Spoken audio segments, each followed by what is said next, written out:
की चुनौतियां मौजूद हैं। तो अगर इस मेथड की चुनौतियों की बात करें तो जो क्लाउड सीडिंग है वो मुख्य तौर पर तभी की जा सकती है जब आपको नमी से भरे, मॉइस्चर से भरे बादल मिलते हैं। लेकिन मॉइस्चर से भरे बादल तो हर बार आपको नहीं मिल सकते हैं, तो इसलिए ये इसमें एक बड़े लिमिटेशन फैक्टर के तौर पर आता है कि आपको मॉइस्चर से भरे बादल ढूंढने होते हैं। अगर आपको वो बादल नहीं मिलते हैं तो आप क्लाउड सीडिंग को अंजाम नहीं दे सकते, तो वहां पर आर्टिफिशियल तरीके से बारिश नहीं कराई जा सकती है। तो ये तो इसका एक सबसे बड़ा चैलेंज हुआ, क्योंकि इस तरह के जो बादल हैं वो सदैव उपस्थित नहीं रहते हैं।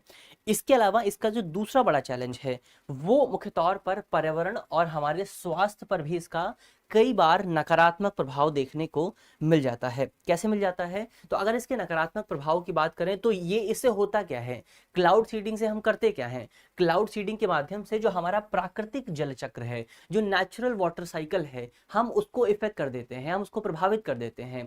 इसकी वजह से जो हमारा नेचर है वो प्रभावित होता है, और जब नेचर प्रभावित होगा तो अंततः उसका जो प्रभाव पड़ेगा वो हमारे ऊपर ही आने वाला है। तो एक तो सबसे पहला ये प्रभाव हुआ। दूसरा प्रभाव ये है कि क्योंकि ये जो क्लाउड सीडिंग की व्यवस्था है, इस व्यवस्था में हम केमिकल्स का इस्तेमाल करते हैं, और केमिकल्स जो है वो बारिश के पानी के साथ जमीन पर आते हैं। तो इसकी वजह से कई बार जो रसायन है वो मिट्टी और हमारे पानी को कंटेमिनेट कर देते हैं, उसको प्रदूषित कर देते हैं। तो एक तो दूसरा इफेक्ट ये हुआ।